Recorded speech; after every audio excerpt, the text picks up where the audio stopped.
Ambapo wazazi kutoka kaunti ya Pokot Magharibi wamelaumiwa kwa kuwaficha watoto wao waishio na ulemavu badala ya kuwatoa ili washughulikiwe kimatibabu pindi wasamaria wema wajitokezapo. Akizungumza mjini Kapenguria, msimamizi wa kituo cha AIC Cure International, Daktari Joseph Deuri, alisema kwamba shirika hilo limewapa mafunzo viongozi wa dini ili kuwarai wazazi walio na watoto wa aina hiyo kutojifungia majumbani nao. Kulikuwa kumeandaliwa upasuaji wa bure ili kurekebisha viungo vya watoto waishio na ulemavu.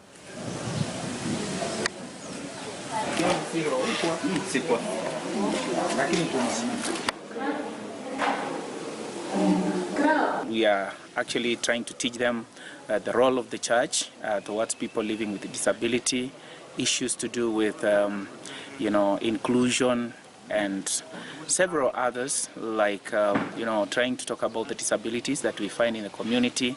And it's a very, very important seminar, because we are seeing it going to help the people living with disability in the community. These people need the church, they need the love of Christ. And so as we lend our hands together, as we put our heads together with the government, we want to believe that God is going to enable us to actually impact His kingdom. Changamoto ambayo tumepata ni kwamba tuna watu wengi wa kupeleka kufanyiwa marekebisho, lakini tuna tatizo kwa mashinani. Watu wengi wao au wako tayari kuturuhusu tupeleke watoto, na serikali inashughulikia transport yao, chakula chao, na kushughulikia na Kijabe Cure International inafanya upasuaji bure.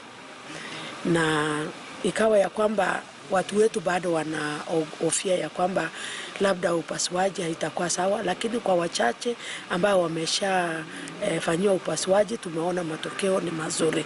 We are very happy to have the partnership with the West Pokot government led by the governor, Professor Onyango Puo, together with the First Lady. And through that partnership we have had 4 clinics to date, and hopefully next week we will be having another one. And also some patients have been able to come to Kijabe for treatment and even been able to go back home. Mtazamaji, tumefika nusu